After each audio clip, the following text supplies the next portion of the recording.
আপনি যদি ফেসবুক ব্যবহার করেন তাহলে এই ভিডিওটা আপনার জন্য খুবই গুরুত্বপূর্ণ। কারণ আজ আমি দেখাতে যাচ্ছি এমন 3টে সেটিংস যেগুলো চালু বা ঠিকভাবে ব্যবহার করলে ফেসবুক ব্যবহার অনেকটাই স্মার্ট এবং নিরাপদ হয়ে যাবে। বেশিরভাগ মানুষই এই জিনিসগুলো এড়িয়ে যান বা জানেন না, আর সেখানেই হয় বড় ভুল। তাই দেরি না করে ভিডিওটা শেষ পর্যন্ত দেখুন আর নিজেই বুঝে নিন কীভাবে এগুলোকে পরিবর্তন করতে পারবেন। তো চলুন ভিডিওটা শুরু করা যাক। সবার প্রথম আপনার ফেসবুকটাকে ওপেন করবেন, তারপরে ফেসবুকে আসার পর ওপরে 3 লাইন দেখতে পাচ্ছেন, এতে ট্যাপ করবেন।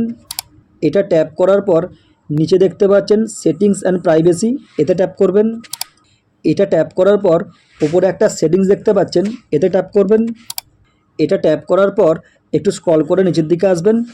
এইখানে একটা অপশানকে আমরা খুঁজে বার করে নেব, সেটা হচ্ছে এই যে অপশানটা দেখতে পাচ্ছেন প্রোফাইল অ্যান্ড ট্যাগিং, এতে ট্যাপ করবেন।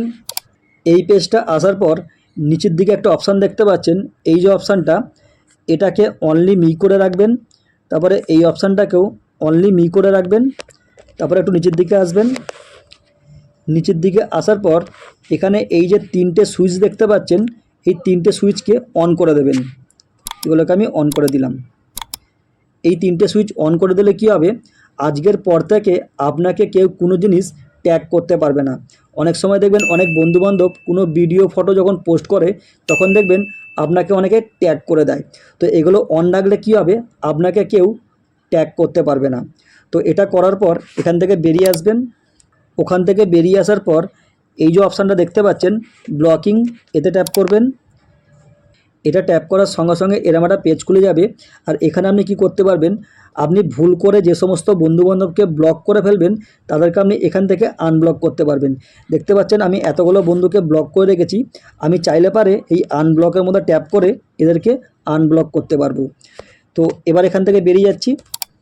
এখান থেকে বেরিয়ে আসার পর এখান থেকে আমরা আরও একটা অপশানকে খুঁজে বার করে নেব, সেটা হচ্ছে এই যে দেখতে পাচ্ছেন মিডিয়া, এতে ট্যাপ করবেন।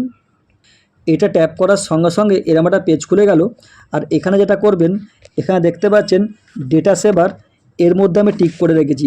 তো এটা করলে কি হবে, আপনি যখন ফেসবুক করবেন তখন আপনি অনেকটা পরিমাণে ডেটা সেভ করতে পারবেন। তারপর যেটা করবেন নেভার, এর মধ্যে টিক করবেন। এটা টিক করলে কি হবে, আপনি খেয়াল করে দেখবেন যখন ফেসবুক আপনি করেন তখন দেখবেন যে সমস্ত ভিডিওগুলো আপনার সামনে আসে সেগুলো দেখবেন অটোমেটিকভাবে প্লে হয়ে যায়, অটো প্লে হয়ে যায়। তো আপনি যদি এর মধ্যে টিক করে রাখেন তাহলে কী হবে, ওই সমস্ত ভিডিওগুলো অটোমেটিকভাবে আর প্লে হবে না।